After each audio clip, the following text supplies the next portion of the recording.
Okay, today's topic is compound interest. We'll start with simple interest first, because simple interest is, well, very simple, and then we'll extend that to compound interest.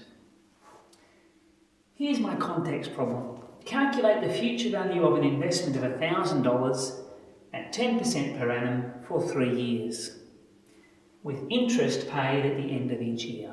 So that's the compound part. You'll notice I picked some nice simple numbers. You'll see why in a moment. It makes the sums easy to do, while I'm just trying to show you how this works. Simple interest is very simple. We'll start with that. At the very beginning, we'll call that year 0. No years have passed yet. I have $1,000. Okay? So I'm going to earn 10% per annum interest for 3 years. So each year I'm going to earn 10% of $1,000. That's $100. So at the end of the first year, simple interest, I'm going to have $1,100. My original $1,000 plus the $100 interest.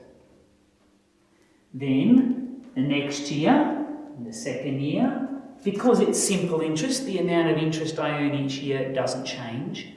So in the second year, I'm going to earn another $100. That gives me $1,200. And in the third year, the same thing happens. The amount of the interest is only calculated once at the start. And in each year, we just pay you another $100.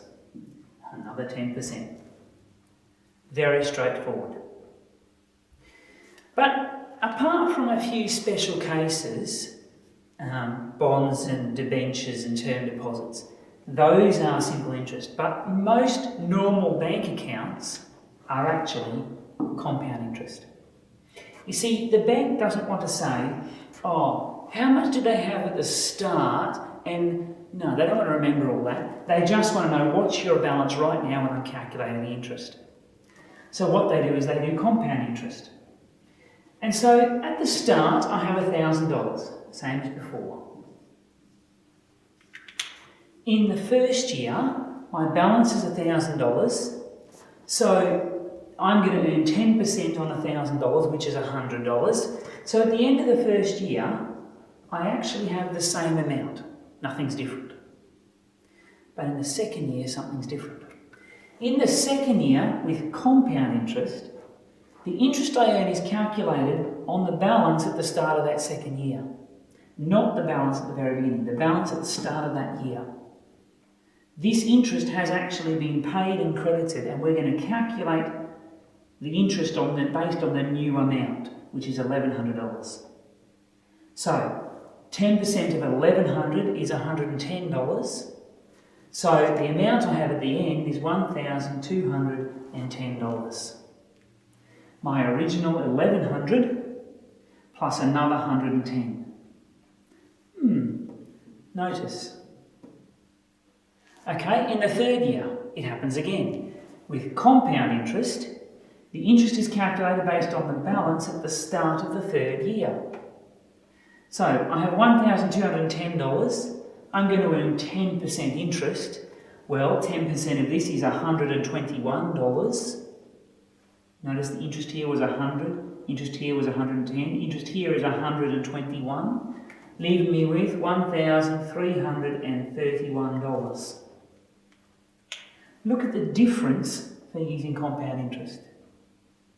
So compound interest goes each year, well in fact each term, but I'll get to that.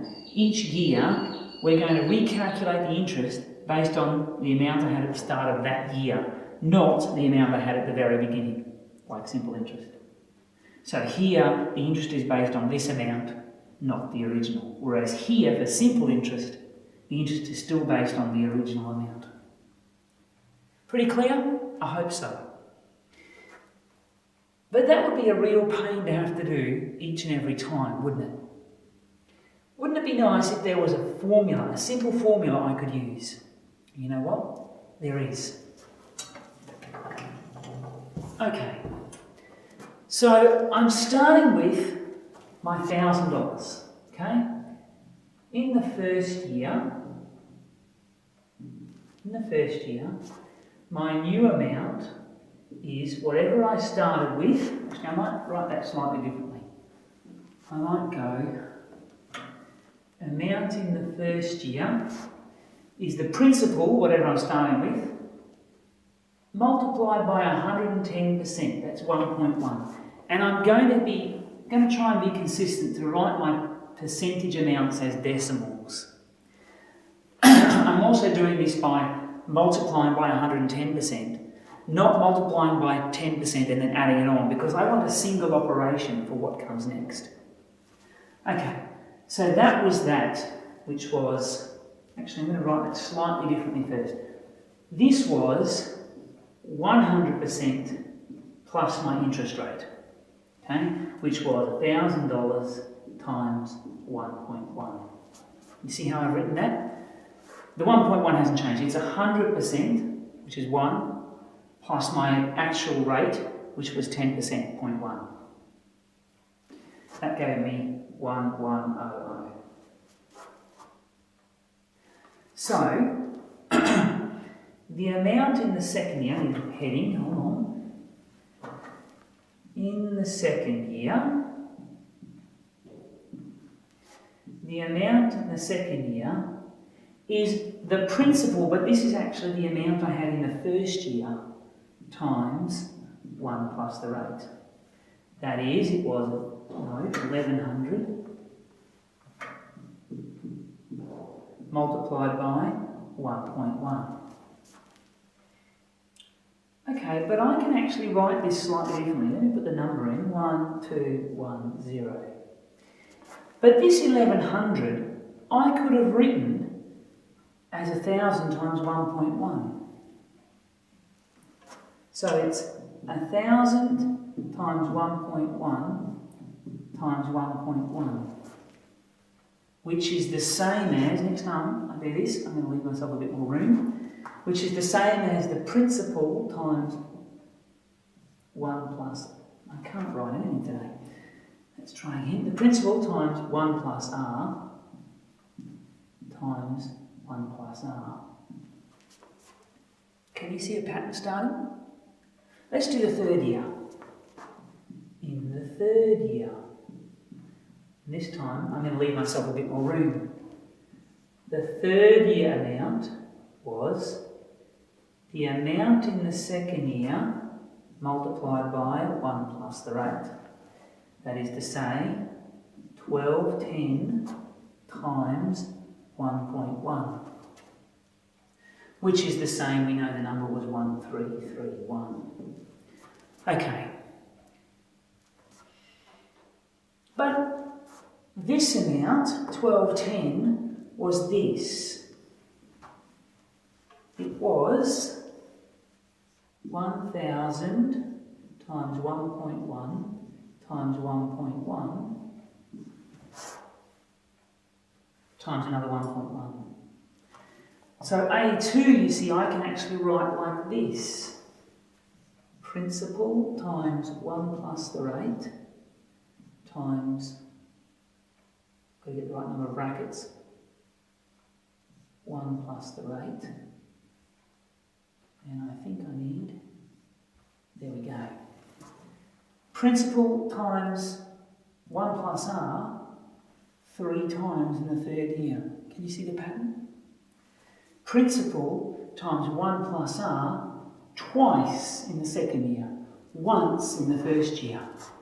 See that lovely pattern?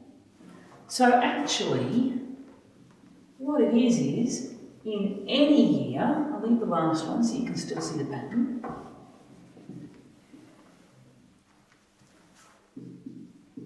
In the nth year, okay, year n, 1, 2, 3, 4, 17, 260, the amount I have is going to be the principal times 1 plus r times 1 plus r times, and I need this n times. I need this as many times as I've got years. But wait a minute, isn't there an easy way to write that? something times itself n times, isn't that just 1 plus r to the power of n? Of course it is. In fact, we usually write that without the times sign. We go principal times 1 plus r to the n. That, there, that is my magic compound interest formula. Let's apply it to a couple examples. Oh, maybe I should tell you exactly what everything is. Let's have a look. A is future value amount. Most of the time we'll just call that the future value, but that's why it's called A. P is my principal. Whoops. P is my principal. Write this out so I have a bit more room. P is my principal. R is my rate. This is actually, as we'll see, the rate per term. So far we've been doing it as the rate per annum, per year, but I'll show you a couple of examples in a minute where it's no longer per year. Rate per term, and N is, well, it's number of years, but actually it's the number of terms. And the reason for that will be clear when we get to the harder examples. Okay? Future value is present value or principal times by 1 plus the rate to the power